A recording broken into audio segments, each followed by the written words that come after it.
I'm just doing my thing, cruising on the south side. Baby girl, if you with it, hop up in my whip and ride. Take you to the west side, show you how I like to kick it. Grab some woods, I'ma put some skunk in it. You a real south side chick. Yeah, you a real south side chick. All right, and it's She-Rex Mics with Dope South Radio, and I'm here with Sawcegawd Clutch, otherwise known as Clutch or Bandman Clutch, right? Yes, what's good? See, I did my research on you. You already did. You on point. All right. Okay, so let's see.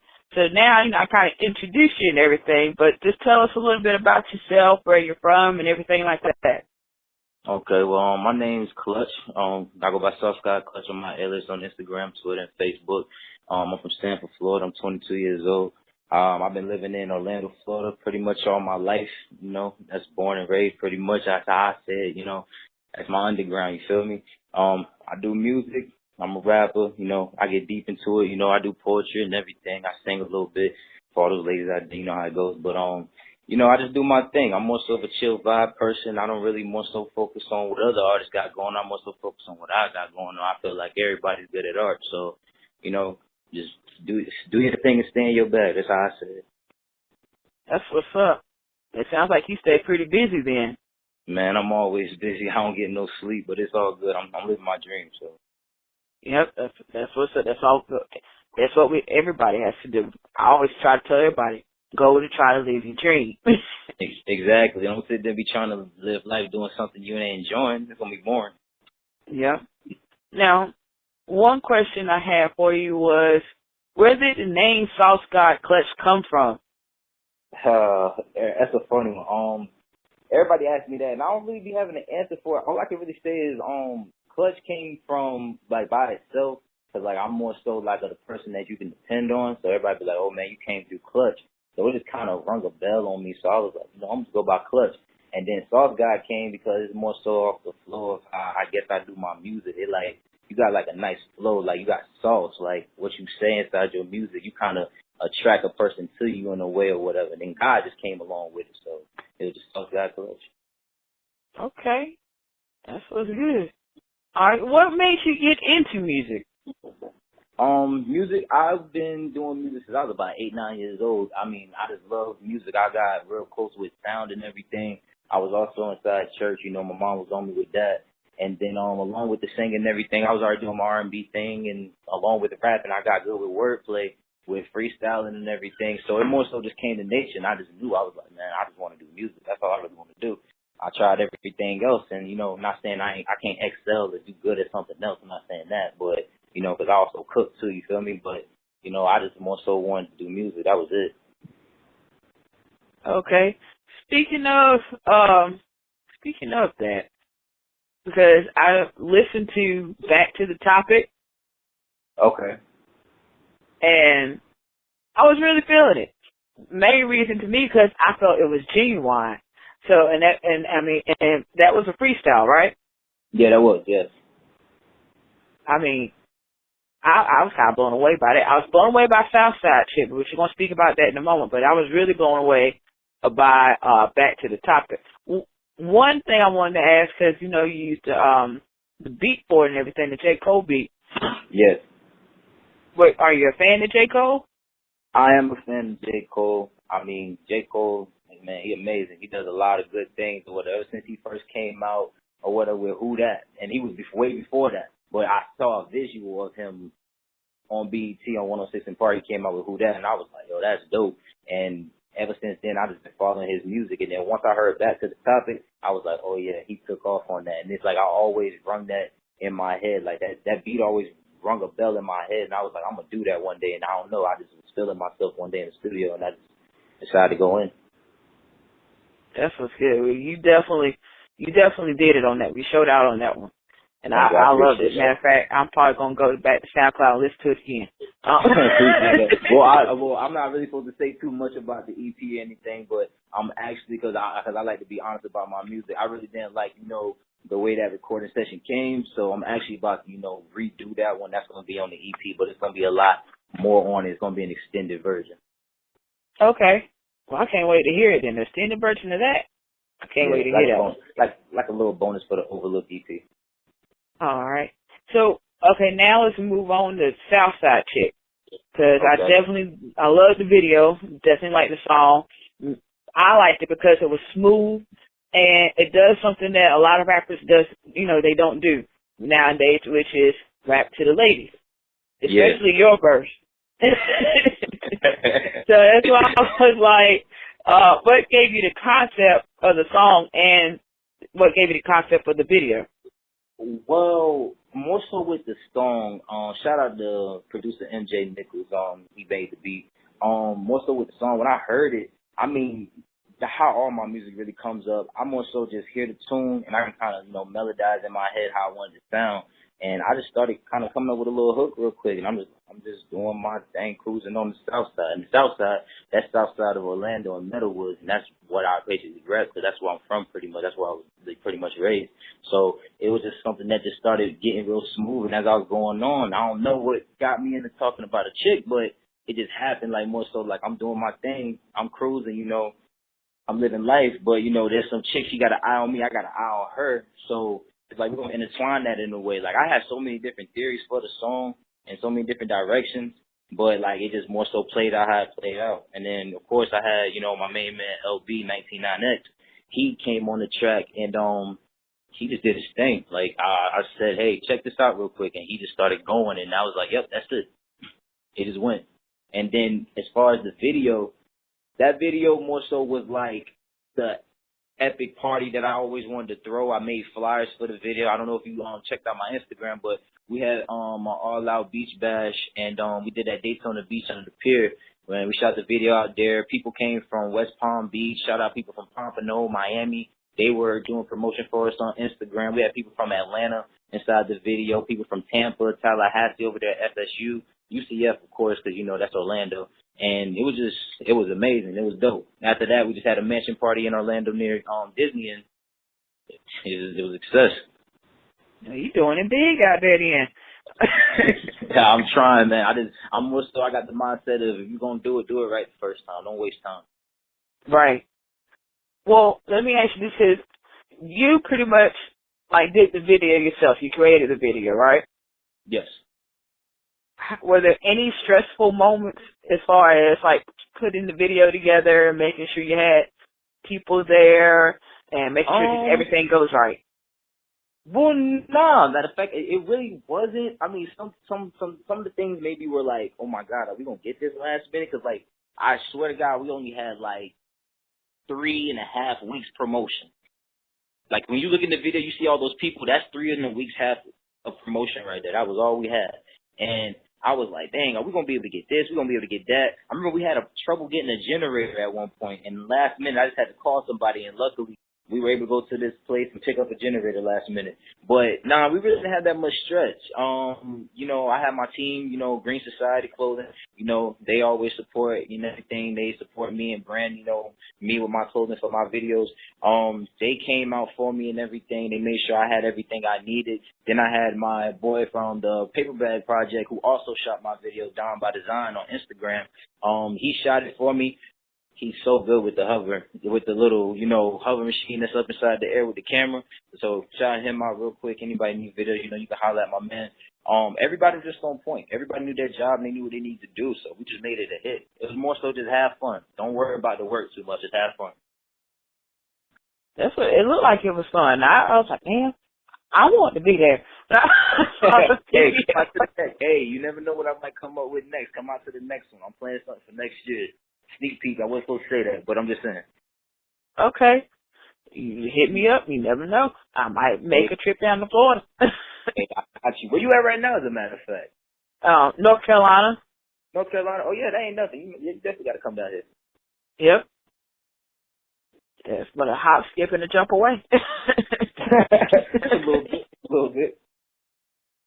All right. So now, the next question I wanted to ask you was, well, you kind of gave me a kind of a hint already about it because you guys spoke about the EP. So that's the next project coming out that you can't speak about that much, right? I can kind of, I can't speak too much on it, but I can more so tell you, the thought process of it. Okay. Basically, like, the Overlooked EP kind of came about, like, more so of life itself. I feel like, in my life and in a lot of people's lives, because my music isn't just for me.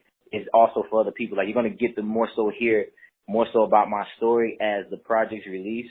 And, like, I wanted it to be a tape for everybody. This one I wanted to be more so like a feel-good tape. Like, you feel good about yourself. It's something that you see yourself doing on an everyday basis. There's people that live what I speak. You know what I'm saying? Like, what I see is what I speak inside my music. What I go through is what I speak about inside my music. So it's like the Overlook EP kind of came about just with me feeling like I was overlooked. Like, I had a lot of people, overlook me and, more so down me and think that I couldn't do it. You know what I'm saying? And it's not even me saying, yo, I'm coming out and I'm going to prove you wrong. It's more so to say, to prove myself right, that I knew I was going, I was going to do it. You know what I'm saying? So I just more so wanted to stay my bag on that, and, I feel like, I'm going in the right direction. So every day I just, thank God and just keep it going. Well, all I want to say is I can't wait for it, because your music definitely speaks to me. And that's what I hope a lot of people think too when they hear it, because when they drop, man, I'm dropping the hard when I'm not playing no games. Like, I take my music serious. People probably say that, be like, dang, when you gonna drop something? When you gonna drop something? When I feel ready to, because I'm not dropping nothing that ain't a hit. Right. That's how you have to do it nowadays. Exactly how you got to do it. Yep. Because now you kind of helped me lead into my next question already, because that's one thing I had noticed when I listened to your music. It's feel good music, and you don't see that a lot now. So I was going to say, is it hard to make feel good music sometimes, or like some of the things that are going on in the world, or what kind of inspires you to create that type of music? Well, because that's why I was trying to kind of tell you that you're gonna kind of hear more so of the inner thoughts of me when the tape drops, and then along with my album that's gonna drop as well. But all the craziness that's going on right now, I'm a big person on speaking my mind. I don't ever hold my tongue, more so. And I would always respect another person if they didn't, if they had a voice of opinion. But I don't more so want to speak too deep on what's going on, because if I feel like if I voice my opinion, it brings negative energy towards me with the opinions that's going on from other people. Like, okay, just to more so shine light on the Pulse incident that happened in Orlando. I simply tweeted about the weapon that the suspect had brought into the club. And all of a sudden we have people with their own opinions, which they're entitled to, coming from different countries, and they're saying things negative towards us about our country. So I just feel like I don't need that or whatever, you know what I'm saying? But when it comes to my music and getting real about it or whatever, yeah, you're going to hear inside the tape, I'm more so saying some subliminals, but it's direct shot. Like, I'm not trying to hide behind anything. I'm just more so saying it directly, but in a more metaphorical way, to where it don't cause no animosity and no beef, but you know what I'm saying. You know what I'm saying? Right. Yeah. So I like to bring peace. I try to stay positive. I try to promote positivity pretty much, and that's why I get the good feel good vibe music and everything. You chill back. For all my smokers out there, you do what you do or whatever. Just chill, relax, bring peace. What's up with the drama and the beef? Let's get money. That's how I do. Mm-hmm. That's how I feel. You have to be that way. Because I can see myself listening to, Sawcegawd chick, just, running errands or something on a Saturday or something like that, or just, going out chilling somewhere. Yeah, pretty much. Sawcegawd chick was real fun. That's my baby. I call that my prime jewel. It is. I think that song right there, if you keep pushing that song, you definitely going to gain a buzz. Well, hey, the promotion, man, is promotion. I push that song every day. That's my baby. I love that song, and hopefully I can get it out to more places, more radio stations, Shout out to the people in Cali that's already been, fucking with me. Oh, man, I ain't know if I can curse it out. My bad, but shout out to the people. Yeah, we can curse because it's internet stations. Okay. Shout out to the people over there in Texas, man, and San Antonio. Oh, shout out my dog, Ann Swink. Shout out my dog Tyler over there. I just got on to him and his music. He a homeboy swing too. Everybody doing their big thing. Oh, shout out my producer, All Rise Official. Shout out my brother Jameson.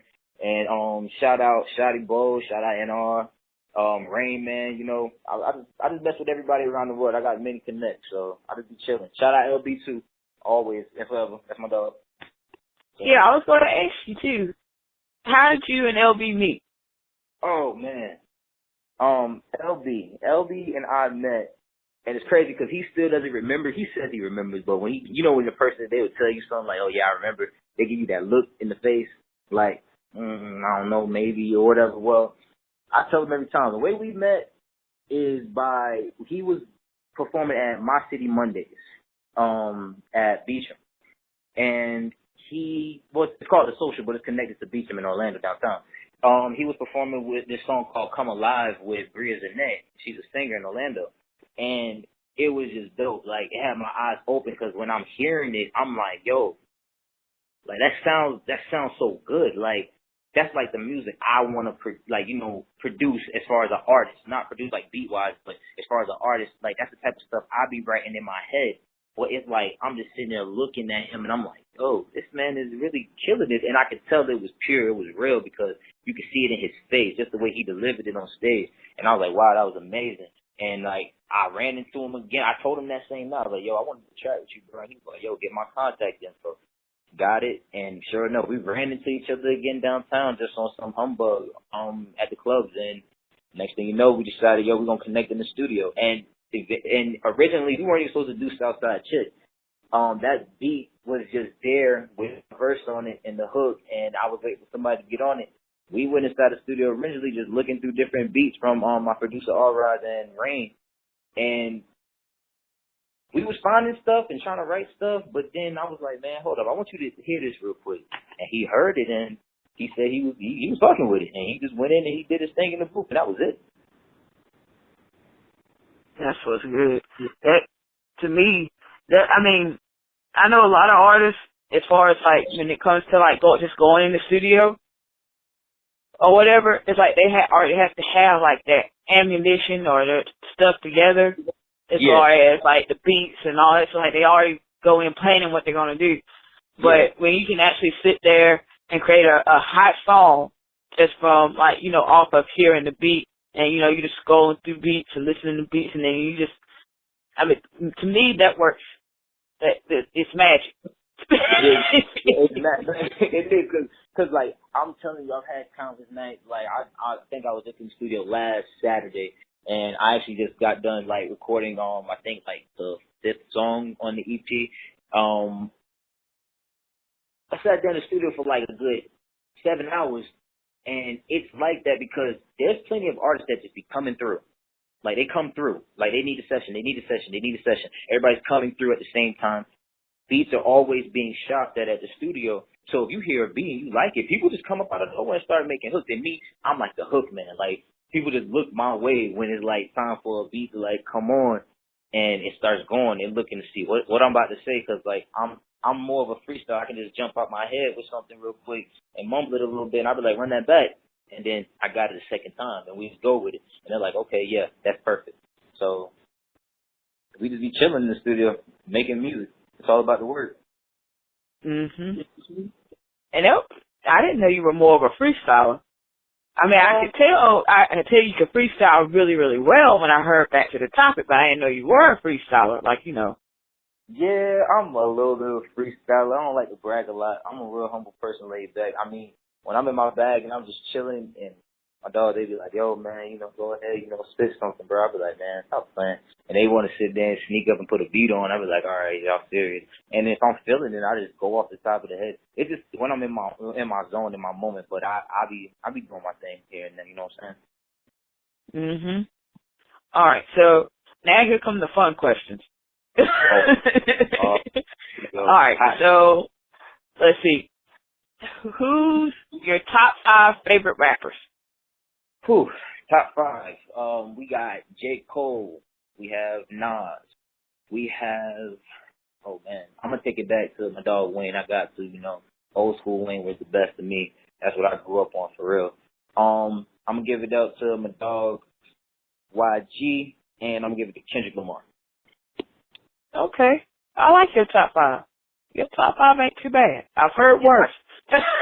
It kind of explains me. It's kind of wavy, and then it's more so. It's like it gets deep too. You know what I'm saying? Yep.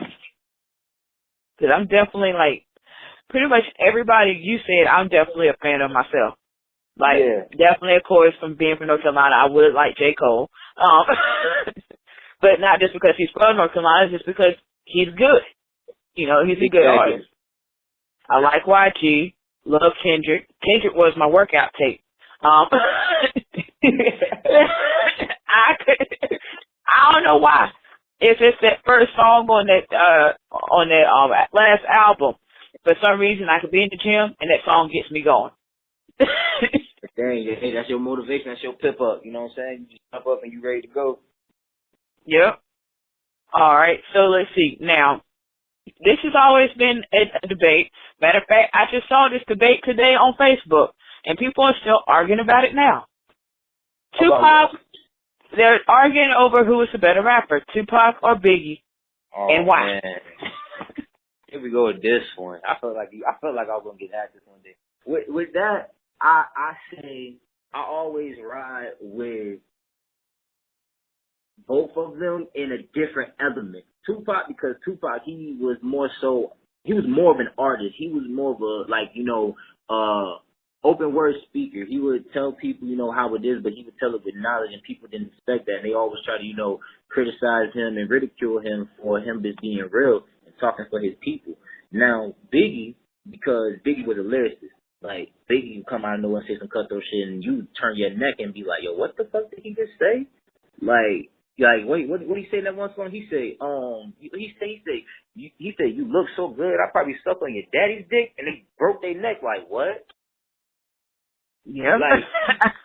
Like most people be like, oh, that's gay, but like, he was being a lyricist. He was telling her that shit, like, yo, like, I'm being dead ass. Like, it's that serious. You that fucking bad. Yeah, it made me do a double take. Let me rewind this back. I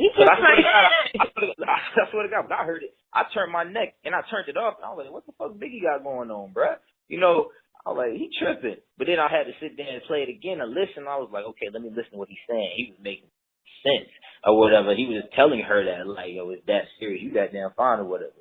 But Biggie was a lyricist. Biggie would sit there and freestyle off the top of his head and kill some shit. And it was just like that. So Pac was a motivational speaker. And Biggie, he was a speaker for the streets, but he was cut over his bars. I think for me, like Tupac, and it was one thing I had said myself on Facebook. I was like, especially like he had like all the police, with the police brutality going on with like Alton Sterling. The next day you had Philando Castile. So I was just like, you know what? If Tupac was still alive, he would have dropped the song about it and like the next day. But the reason why I said that was because to me, okay, if you look at it, Tupac had a longer span of time. Like he dropped more albums compared to Biggie just having 2. But to me, Biggie made an impact the fastest because he was a lyricist. Tupac had more of the charisma of an artist. Yeah, he had more of the charisma. He had more of the charisma to actually want to, stand up and be out in front of everybody and, voice his opinion and let people know, yeah, I said this. Like, don't get my words switched up, and I want you to know it was me that was said it. He more so, he did it inside his music, and he was just going underground with it. That's how he was really doing it. Yep. Plus, well, and the thing is, I remember seeing in an interview that Tupac said he taught Biggie. He was saying that Biggie had stole his whole style. And I was just like, nah. Yeah, he said it. I remember seeing in an interview, he said that. So could there ever have been a Tupac who actually sounded like a Biggie? That's a new question. Yeah. To be real, I'm like, if he's making accusations like that, saying that like Biggie stole his flow, then I mean, could there ever have been a Tupac that sounded like a Biggie? I don't know. I've been trying to do my research on that one. I don't know. So I was like, what he was trying to say, I'm trying to think of the name of that song, particular song. It was like one of Biggie's first songs. It wasn't Juicy, but it was before Juicy it came out. But he was saying that by that time, Biggie had kind of. No, man, R.I.P. Biggie and Tupac, man. That's all I can really say. All right. So, another good question, because we're kind of touching on it anyway. What do you think about the current state of hip-hop? The current state of hip-hop. The current state of hip-hop is definitely different. It's not the same. We got a lot of new sounds and everything, and I actually fuck with, more of the younger crowd and what they got going on and everything. But, I'm an older head in my eyes, you know what I'm saying? I'm 22, and I'm from my element in time of my music, so, everybody has their opinion on hip-hop and what they think it is. But, we got new sounds. We got a new time zone, you know what I'm saying? It's like a new decade. So it's all types of music going around. Music's music. It's just as long as it sounds good, and if I'm bumping with it, then I'm bumping with it. If I ain't bumping with it, then shit, you won't see me playing shit. That's it.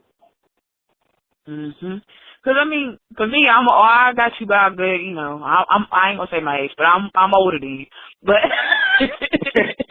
way older than you. I play so when I get old, I get older, you get young, you know how it goes. Yeah, but for me, I grew up in the era where I could see. I got to grow up with, like, I guess by the time I was really getting into hip-hop, I was seeing Redman, Method Man, EPMD, because Eric Summer was still coming out, Keith Murray. I got to see Tupac and Big when they first came out and watch the whole East Coast, West Coast beat and all that stuff. And to me, like, I've seen all that. And a lot of people that are my age, I would say this is what I kind of noticed. A lot of people that are my age can't get with the new stuff that's coming out. As for me, I can kind of get with a lot of the new stuff that's coming out and still deal with the old stuff. Well, yeah, because like I said, there is some new cats I do fuck with, and then I'm in my time zone. You can tell by my music, like, I'm not, on that, yelling, rah-rah, stuff like that they be doing, but I do be bumping. I'm not going to lie. You'll probably hear me feature with somebody like that on the track because it'll sound good. I got more so of an ear what's spinning, like, hit. It's going to be a hit inside the club. It's going to be a hit inside of somebody's speakers. I'm not saying that. I'm just saying that, it's different sounds of music, and you just got to take it how you take it. It's what you really fuck with. Everybody got because I'm like the type of person, I want feeling Future at first. I want feeling Young Thug at first. I ain't gonna lie, I wasn't feeling Future at first either. I ain't gonna lie, but then I started listening to him, and he was actually making sense. I just had to listen to him. I thought he was making noise. Yep, I thought he was just mumbling and saying stuff I couldn't understand. But but Designer, he be mumbling. Yeah. I don't know. Oh my God, I don't know what he got. I don't know if it's a speech impediment mixed with Tourette's or something. I don't know what it is, but it's something. Yeah, I don't know. Even though I like Panda, and I was bumping Timmy Turner for a little bit. It's just because the thing that Designer has going on for him, I think, is he's good at making sounds. Yeah, he's good at like phonetics, as far as like he can, make a word fit, and he's good at making like you were saying, like you're good at hooks. I think he's good at as far as like doing a hook that's easy to remember. Okay, true. Yeah, that was like that. I'll give him that. I fuck with Designer. I do fuck with Designer. Designer cool and everything. I'm just saying, like, he just be mumbling on tracks. I don't know, but he does his thing. When Panda came out, I was hit with Panda or whatever for a minute. I ain't gonna lie. That was my jam for a minute. I didn't even know it was him who did it. Like, everybody said, they thought it was Future, but then I seen it was him on those shit. Yeah, I still can't believe he only paid $200 for that beat. That's fucking crazy. That's fucking crazy. That beat was bananas. But then Menace, he came back and said he was showing the royalty statement and stuff, so he's still getting paid off of it. And I was like, he get his money off of it. He only paid $200. He damn sure get his money off of that. He got And if you think about it, it was all because Kanye put it behind his song. Yup. Girl, I'm telling you, if it wasn't for Kanye doing that, I ain't gonna give it all to Kanye. I'm gonna say the song is a hit itself. You feel me? But put it behind Kanye, just boosted him up 10 times more. Yep. I Now, give the man here's credit a what the credit is needed, but put it behind Kanye. That was a good move. yeah. I'm trying to think if I found anything that said how Kanye got a hold of it. I really don't know. Kanye be getting a hold of everything. Kanye either gets a hold of something or somebody get a hold of something that belongs to Kanye. Because I remember a couple years ago, he was tripping and crying about somebody was hacking his emails and finding out about his projects and stuff. And I'm like, what? Yeah. Yeah, I was like, all right, bro. Shit, you need better software on your computer. Yeah. That's definitely true. Because I remember, I can't remember, I'm trying to think of who was the producer that did Sanctified. With him and Rick Ross. And Damn, I don't know. Because Kanye actually, I remember seeing that interview with that particular producer, and he said, well, I had the beat going faster. And Kanye took the beat and slowed it down. That's how it became what it is. Wow. Yeah, he had said that he had put the volumes down or whatever. He pulled it back a little bit. Yeah. I mean, it still was a hit, so he did his thing. That's all that really mattered. That's what they do in the studio. All they do is sit there and somebody put their opinion in and see what it sounds like. If it sounds good, we go with it. If it don't, we just don't go with it. So you like to be in the studio with people? Yes, I like. Well, no. See, when I'm in the studio, I'm focused. Like I'm focused. I don't play about my music because I know at the end of the day, time is money. Money is time, and I pay attention, very close attention to my craft. So like, I'll probably have like maybe one or two people that's close to me that can give me an opinion on my track, and that I know that's gonna keep me in my bag and keep me focused and let me know if I'm fucking up or if I need to redo or retake something. Like the people I trust and that's on my team, I'll go ahead and have them inside the studio with me. That's probably 2 or 3 people, but I won't have like, a big party like you probably see on, Love and Hip Hop and everything. They be having like all the bitches in the back and they be having the homies and everything. I don't be doing all that in the studio, man. I'm more so focused. Me, I like to be with the engineer in the chair. I have my personal chair right there next to the engineer at every studio I go to. And I'm like, okay, I want you to take this out. I want you to drop this. I want you to wave here. I want you to do that, this and that, hi-hat here, all that. I sit there and tell the beat maker how I want him to form my beat and then how to record me. I just stay focused because at the end of the day, like, we ain't doing this for games. This is serious. I ain't doing it for the fame. I'm doing it for the money. Just to let y'all know, you'll hear that in every interview. No. That's what's good. I hope that's what most rappers are doing it for. To make a living off of it. Exactly. I ain't doing it for the fame. Yeah, 'cause fame don't pay bills. Money does. Exactly. It don't pay bills. You look good on camera, you know what I'm saying? You look good on the TV screen and the picture's cool, but you ain't making no money, you're going to be a joke. Yep. It's going to be like, what you doing it for? Let me ask you this. Speaking of money. All right. If you were given $1 million towards your music, what would you do with it? Towards my music, first thing I'm gonna do is I'm a businessman. I like to invest, so I will go ahead and start my own company, my own label under my name and everything. And I'm just not gonna say much on that. I'm gonna leave that right there. But then I will go ahead and have my studio built up, my own in-house studio inside of a warehouse.